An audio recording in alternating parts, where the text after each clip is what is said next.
बिस्मिल्लाहिर्रहमानिर्रहीम, अस्सलाम वालेकुम। आखिरकार वही हुआ जिस हवाले से लोग डिमांड कर रहे थे, बहुत ज़्यादा अपील कर रहे थे और कह रहे थे कि जो वाक़या 14 अगस्त को हुआ है नारे पाकिस्तान ग्रेटर इकबाल पार्क में, इससे पाकिस्तान की बड़ी बदनामी हुई है। और अब जिस तरह की वीडियोज़ और ऑडियोज़ आ रही हैं उसका सिलसिला शुरू हो चुका है। अब इसके बाद आयशा अकरम को तो शामिल तफ्तीश किया जाए, उससे तो पूछगछ की जाए, उससे तो पूछा जाए कि ये सब क्या हुआ। वो इल्ज़ामात दूसरों पर लगा रही है। उसके कहने पर सैकड़ों गिरफ्तारियां हुई, सैकड़ों लोगों के खिलाफ मुकदमा दर्ज हुआ, 400 लोग नामजद हुए और उसके साथ ही रैम्बो को गिरफ्तार किया गया और उसके कहने पर 13 लोगों के खिलाफ मुकदमा दर्ज हुआ। और ये गैंग, जिसको आयशा अकरम ने गैंग कहा, बादशाह और दीगर जी इस गैंग में शामिल हैं, वो 11 लोग गिरफ्तार हो गए। अब एक और शख्स के खिलाफ इसके कहने पर मुकदमा दर्ज किया गया है। अली शाह टिकटॉकर है जी, वो धमकियां दे रहा है। फिर ये कहती है जी मैं कहती हूं कि मुझे अभी भी धमकियां मिल रही हैं। मगर सब ये कह रहे थे कि इससे तो पूछा जाए कि हुआ क्या है, इस कहीं ये भी तो शामिल नहीं थी। और ये जो ऑडियो और वीडियोस आ रही हैं इसकी बुनियाद पर तो इसको शामिल तफ्तीश किया जाए, इसको भी हिरासत में लिया जाए। लोग इसकी गिरफ्तारी का मुतालबा कर रहे थे। अब हुआ ये है, मैं आपको पक्की अंदर की खबर दे रहा हूं, ब्रेकिंग न्यूज है। पुलिस ऑफिसर्स इस चीज को कंफर्म कर रहे हैं कि पीका एक्ट के तहत पुलिस इसके खिलाफ कार्रवाई करने जा रही है। पुलिस ने यह किया है कि अपने लीगल डिपार्टमेंट से इस बारे में राय तलब कर ली है, राय मांग ली है कि क्या आयशा अकरम को भी गिरफ्तार किया जाए। और मुकदमा क्या है? मुकदमा ये कि ये कानूनन जुर्म है। एक तो नाजेबा इस तरह की नंगी वीडियोस बनवाना और उसके बाद उनको फैलाना, सोशल मीडिया पर फैलाना, ये जुर्म है। और इसमें रैम्बो और आयशा अकरम दोनों को शामिल किया जा सकता है। अब मुझे शर्म आ रही है, मैं किस तरह से बताऊं कि इनकी ऐसी सी वीडियोस हैं, यानी जो खुद मर्जी से बनाई जा रही हैं। नजर आ रहा है कि रैम्बो किसी से फोन पर बात कर रहा है, यानी वीडियो बनाते हुए दिखा रहा है, वीडियो बना रहा है फोन पर और बता रहा है कि देखो ये इस वक्त क्या किस हाल में है, ये है वो है, और यानी गुस्ल खाने में क्या हो रहा है और किस तरह से वो मुझसे बात नहीं हो रही। बहरहाल मैं सिर्फ इतना अर्ज कर सकता हूं कि जी वो इंतहाई नाज़ेबा वीडियो है। बस क्या बताऊं आपको, तो वो अब नज़र आ रहा है कि आगे से जो आयशा अकरम जो चीज़ें बोल रही है, जो बातें कर रही है, कि वो उसको कोई फ़र्क नहीं पड़ रहा और उसकी मर्ज़ी से सारी वीडियो बन रही है, सब कुछ हो रहा है।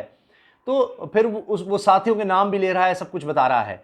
तो ये जब वीडियोज़ आई हैं तो मर्ज़ी से बनी हैं, फिर मर्ज़ी से उनकी तशहीर की जा रही है, तो ये एक बहुत बड़ा जुर्म है। अब आप सुनिए कि इसमें कितनी सज़ा हो सकती है। 7 साल कैद, 7 साल कैद की सज़ा हो सकती है। ये इतना बड़ा जुर्म है।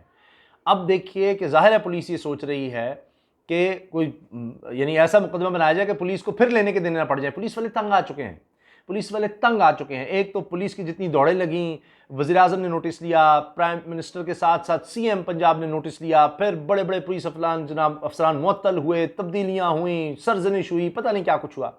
अब उसके कहने पर कभी कोई बयान वो बदलती है, कभी कुछ बदलती है, कभी कुछ कहती है, कभी कुछ कहती है। पहले तफ्तीश में नहीं आ रही थी, फिर इसने किया कि जी शनाख्त परेड में आई, अच्छा जी मैंने कुछ लोगों को शनाख्त किया है। फिर रैम्बो से बात कर रही है और ख़ुद इकरारुल हसन ने अपनी वीडियो में ये बताया है कि जी वो इनसे मिल चुके हैं और वो खुद जानते हैं कि ये आवाज़ें इन्हीं की हैं, रैम्बो की और आयशा अकरम की। जिसमें ना सिर्फ ये कि वो प्लानिंग कर रहे हैं कि किस तरह ये गरीब लोग हैं जिनको हमने पकड़वाया है, ये गरीब से लोग हैं, कितने पैसे देंगे, तो फिर तय हो रहा है जी 5-5 लाख रुपया दे देंगे, इतना ही दे देंगे, ये बातें हो रही हैं। अब मैं आपको बताऊं, ये सिर्फ कुछ 25 सेकंड का क्लिप आया है। इसी तरह एक और ऑडियो क्लिप आया है जो इन दोनों का है, और उसमें हो क्या रहा है, उसमें बाकायदा ये खुद बता रही है रैम्बो को कि करना क्या है, बयान क्या देना है। वो कह रहा है कि 1.5-2 लाख का फ़ोन है, यानी 1.5-2 लाख का फ़ोन है, ये हम कहेंगे, इस तरह कहेंगे। तो वो कहती है ना नहीं तू ना कहीं है इस तरह, तू बस कहीं कि मैडम को पता है, कि मैडम को पता है कि जितने का भी है क्या है, तो कहीं के वो ये वीडियो बनाना तेन इस्तेमाल कर दी सी है वो, कि पता नहीं कि ये बात भी कि जी पुलिस या एफआई को क्या बयान देना है, कितने का फ़ोन था, तुम ना देना, मैं खुद ही बात कर लूँगी, बस कह रहा मैडम को पता है कितने का फ़ोन था। नहीं, फ़ोन के पैसे भी लेना चाह रहे हैं कि जी फ़ोन टूट गया, ख़राब हो गया, पता नहीं क्या कुछ कहना चाह रहे थे। इसके साथ साथ आपने वो वीडियो देखी होगी, नहीं देखी तो आप ज़रूर देखें, जो वकार ज़का ने जो कुछ बताया है। और चंद दिन पहले मैंने वीडियो बनाई थी कि सारी वो ऑडियो क्लिप सामने आ गया जिसमें सारी हकीकत खुल गई है, क्या प्लानिंग हो रही थी, क्या कुछ हुआ था। वो आप वीडियो देख सकते हैं, चंद दिन पहले की है। वकार ज़का साहब का मैंने उसमें तफसीली इंटरव्यू किया है। वकार ज़का ने बताया कि उन्होंने शुरू में जब मामला आया, हर एक की हमदर्दी इसके साथ थी, हर किसी की हमदर्दी इसके साथ थी। तो कि जी इसके कपड़े फटे हैं, इतना इसका जुल्म हुआ है। अच्छा फिर वीडियो आई, फिर भी लोगों ने कहा जी चलो वीडियो आई है वो इसका ज़ाती मामला है। इकरारुल हसन ने भी कहा कि ज़ाती मामला ठीक है, इसके साथ जुल्म हुआ है, फिर भी वो खड़े रहे। तो बहुत से लोग इसके साथ हैं, लेकिन आहिस्ता आहिस्ता सब लोग छोड़कर इसलिए जा रहे हैं कि वो देख रहे हैं कि ये तो सब प्लानिंग के तहत हो रहा था। तो अब आप ये देखिए कि इसकी जब इकरारुल हसन ने भी इसमें बताया कि इकरारुल हसन ने कहा कि मेरी बहन तुम्हारा जो नुकसान हुआ है वो पूरा करते हैं, 1 लाख रुपए इसको भिजवाया और इसको समझाया कि ये तुमने केस किस तरह से चलाना है, जो लोग इसमें मुलव्वस है, जिन्होंने जुल्म किया, उनको कैफरे किरदार तक किस तरह पहुंचाना है। वक़ार ज़का साहब ने ये बात कही और फिर इसको बताया कि इंटरव्यूज़ वगैरह देने की तुम्हें ज़रूरत नहीं है, इंटरव्यूज़ में मत आना, इससे मामला बिगड़ेगा और वीडियोज़ आएंगी इस तरह। वही ये काम करती रही और फिर वीडियो क्लिप्स, ऑडियो क्लिप्स का सिलसिला जारी रहा। अब ये एक दोनों पार्टीज एक दूसरे के खिलाफ बात कर रही हैं। यानी रैम्बो कह रहा है कि सारी प्लानिंग इसकी थी, आयशा की, ये अपनी मर्जी से वीडियोस बनवाती थी, ये पुरानी वीडियोस हैं, जो कुछ हुआ इसकी मर्जी से हुआ।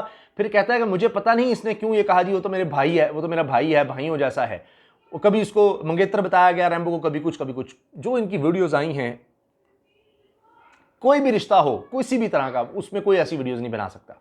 अच्छा जी, उसके बाद आप ये देखिए कि रैम्बो क्या कह रहा है। वो कहता है जी इसने जाना था, इसकी प्लानिंग थी, किसी और ने आना था, उसका भाई मर गया तो फिर मैं गया, मैं साथ गया। वो कहती है कि सब इसका किया धरा है और फिर ये कि जी इसने मेरे से, रैम्बो ने 10 लाख रुपए लिए, ये मुझे ब्लैकमेल करता है, ये पूरा ग्रुप है टिकटॉकर्स का, ब्लैकमेलर्स का, और आधी तनख्वाह मैं इसको देती थी। तो उस वक्त क्यों नहीं आपने कंप्लेंट की जब आधी तनख्वाह देती थी, 10 लाख रुपए इसने लिया। बहरहाल उसके बाद जनाब ये बात नजर आती है, रैम्बो कहता है जी मैंने तो उसकी जान बचाई।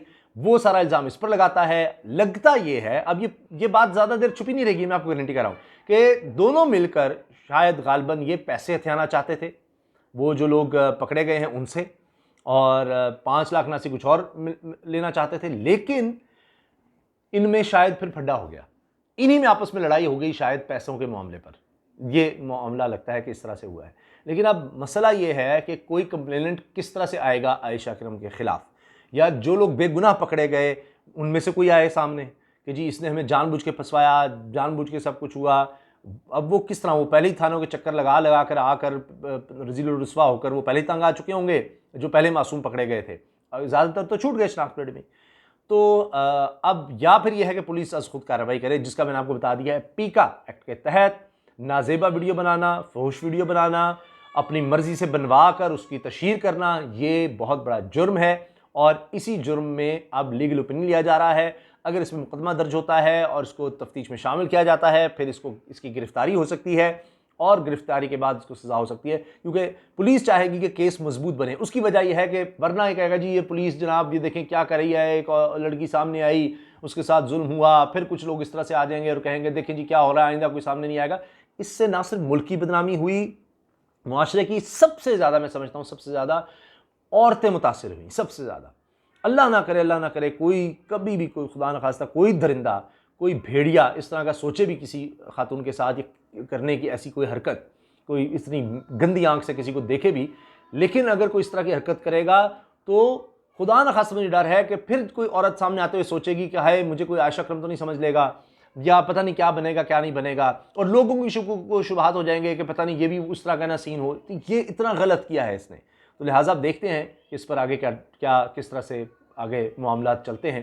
तो जो भी हो सका, मैंने इस तरह से कहा था कि जब तक केस मंत्री अंजाम तक नहीं पहुंचता हम इस पर बात करते रहेंगे। आपकी राय इस बारे में क्या है, ज़रूर आगाह कीजिएगा। अल्लाह हाफ़िज़।